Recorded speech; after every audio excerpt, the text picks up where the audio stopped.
Hello, my name is Sean Phillips. This is Module 3, Activity Fund Safeguards for EDL 854 School Finance. In this module, our goal is to take a look at our text in its relation to safeguards for activity funds and compare that to our state and district policies as well. So for this particular module, I will look at the text, School Money Matters, also the state policy through the Kansas Accounting Handbook for Unified School Districts, and then also my district or school board policy.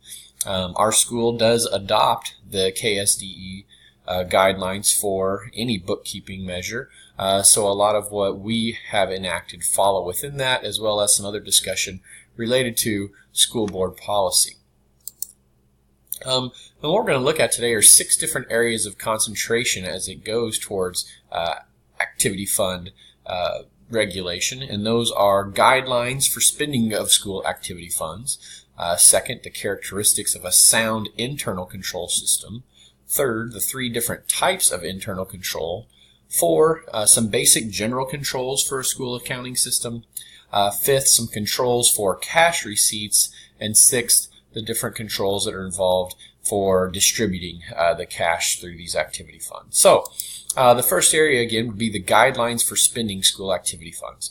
Well, if you take a look at our text and the different policies from KSD and the school district, we see that there are several different things that are very similar. First, funds should be spent on items for that specific organization. So if some club raises money, if the art club generates funds, then the art club should be the ones that get to spend that fund. Spend those funds. They should be the ones who get to decide how those things are going to be used.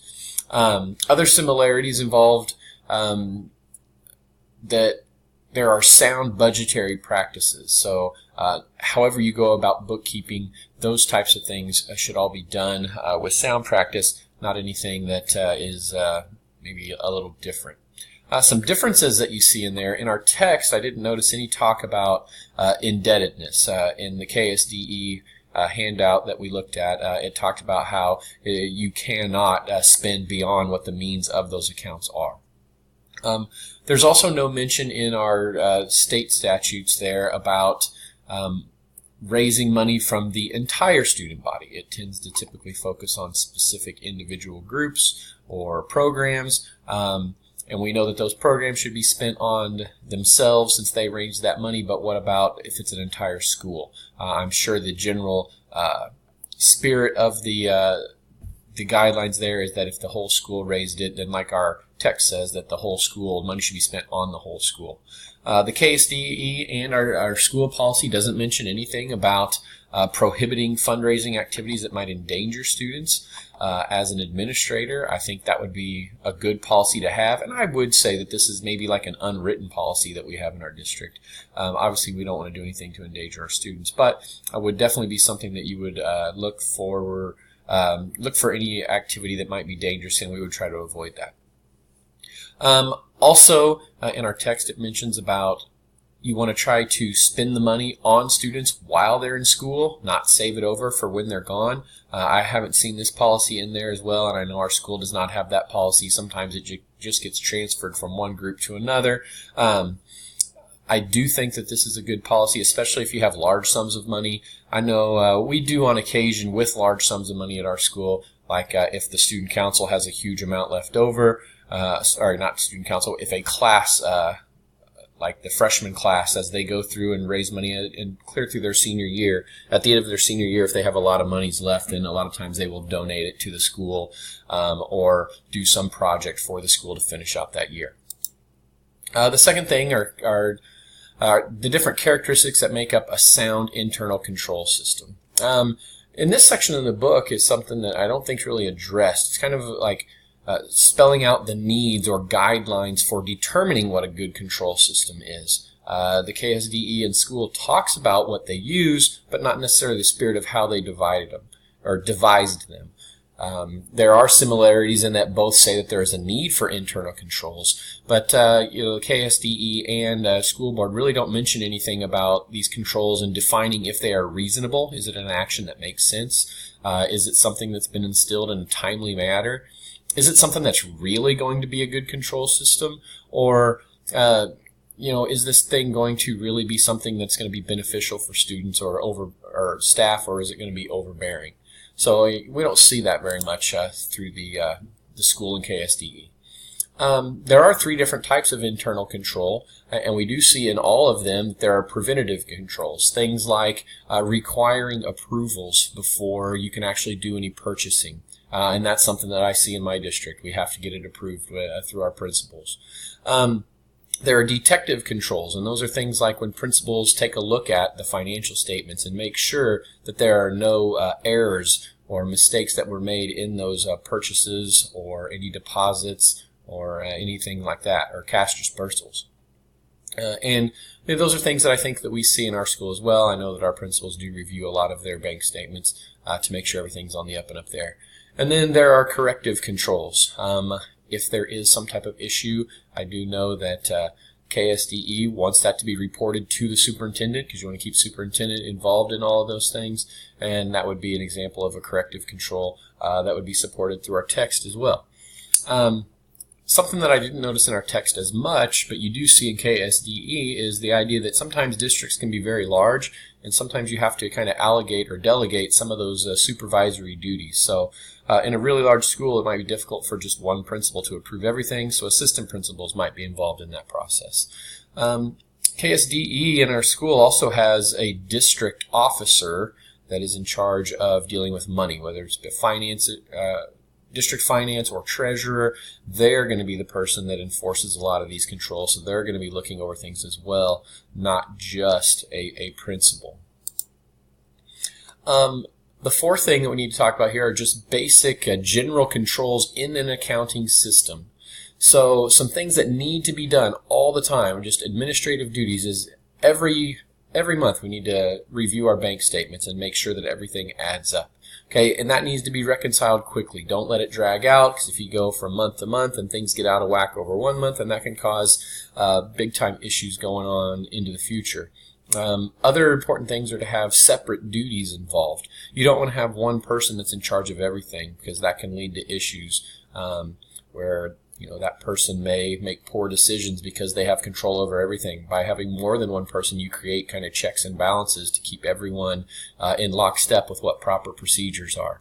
Other similarities when dealing with cash, make sure you deposit those things frequently. You don't want to have extra cash just lying around, because that's tempting for someone to think that they can use it in means that it wasn't intended for.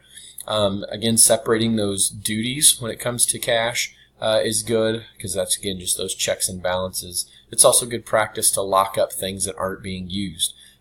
So receipt books, you don't want people to falsely write receipts for things. Same thing with checks. You don't want people to write checks that you really didn't intend to be done. So all those things that haven't been filled out really need to be taken care of. A couple other differences is that for the KSDE and the school, there's really nothing that establishes environment. I really believe that the climate and culture of your school drives a lot of how things go. And so by creating that environment, you can create responsibility, financial responsibility amongst staff in your district or in your building. So I think that's really important. So as a future administrator, I want to make sure that I put forward a good environment stressing financial responsibility.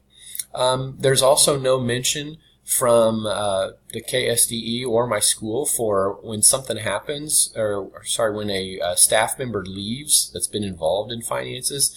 There's no mention of protocol of changing locks or maybe of changing passwords, just to kind of create some security there so someone can't leave and then come back and still have access to the financials of the district.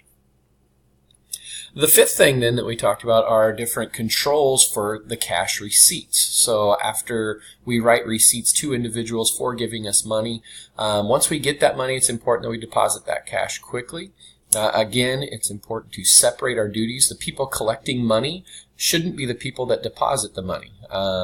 You'd like to think that you work with honest people, but at the same time, if you're dealing with cash, it would be very easy for someone to collect it, and if they were in charge of depositing, to just keep a little bit for themselves. So you definitely don't want to do that. You definitely want to lock up your unused receipts. That way people can't say that they've given you cash when in reality they haven't.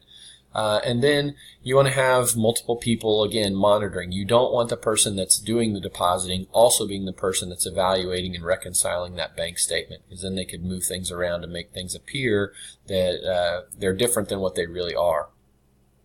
And another good practice is when giving out receipts is to use numbered receipts and keep those things in order, going one receipt right after another. This doesn't always happen for like small amounts. That just might be too tedious. And you want to maintain one kind or one receipt for the district all the time. Usually triplicate's the best, but make sure there's always one for the district and one for the parent. I know that in my school, sometimes we struggle a little bit with handling a receipt or handing out receipts in order. That's something that we should probably do better, and I could make sure that my staff would do better as a principal.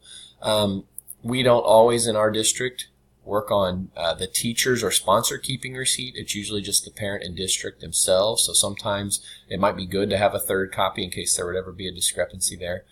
And one thing that I know that we don't do in our district is it was a recommendation from KSDE that if you're selling tickets that you should rotate who takes the money.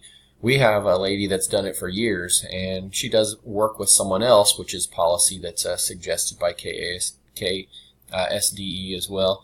But we don't rotate, and that's probably some protocol that we could change to be better in that regard. Finally, the sixth thing is how do we handle cash disbursement? So how do we give money back? Well, typically that should be done through the writing of checks. Again, going in numbered order.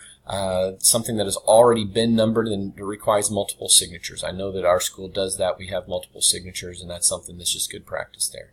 Using purchase orders, again, also being numbered in an order, and for purchase orders get approval. I know in my district this is something that a lot of teachers struggled with. They would just go out and order and not get approval, and a few years ago we went through a lot of issues related to that, so that's been really drilled into our heads over time that we need to do a better job with that.